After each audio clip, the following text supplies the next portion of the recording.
Os indígenas mais antigos do país. Em São Luís, no Maranhão, eles encontraram 43 esqueletos, que são mais uma evidência de que o Brasil era povoado por indígenas milênios antes da chegada dos europeus em 1500. Os esqueletos foram encontrados durante as escavações de uma obra, num bairro de classe média da capital maranhense, onde estão sendo construídos prédios residenciais do programa Minha Casa, Minha Vida. Nessa mesma área, eles também encontraram mais de 60 mil peças, como fragmentos de cerâmica, carvão, pedaços de machado e ossos. Vou te contar tudo.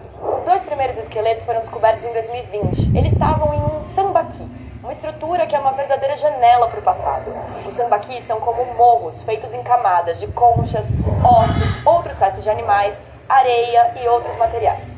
No Brasil, eles foram construídos ao longo de milênios, entre 8.000 e 2.000 anos atrás, por diferentes grupos, e já foram encontrados em vários pontos do litoral brasileiro, de norte a sul, e também na beira de rios da Amazônia e do Sudeste. Ainda não se sabe se todos esses sambaquis tinham as mesmas funções, mas pesquisas até aqui mostram que no sul e no sudeste eles eram principalmente cemitérios. Bom, voltando para a descoberta no Maranhão, a gente ainda não sabe muita coisa sobre os esqueletos, como, por exemplo, exatamente quantos milhares de anos eles têm. Mas a gente já tem algumas pistas de que a gente está falando de um cemitério muito antigo. As datações preliminares apontam para uma faixa entre 9.000 e 1.000 anos atrás. Além disso, um deles foi encontrado junto com 2 vasilhas de cerâmica praticamente inteiras.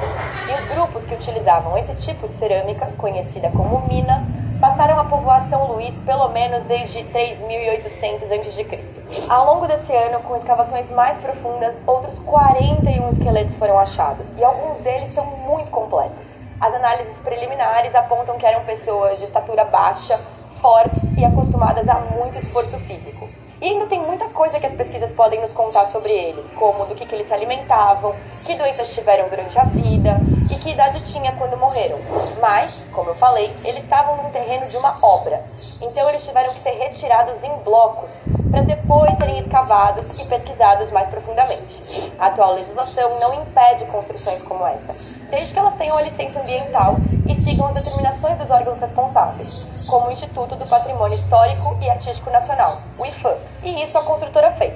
A construtora responsável, a MRV, vai fazer um espaço na Universidade Federal do Maranhão para alocar todos esses achados, inclusive os esqueletos. E aqui, onde mais do que a história do nosso país estavam enterradas dezenas de pessoas, vão estar agora prédios residenciais. Saiba mais no G1.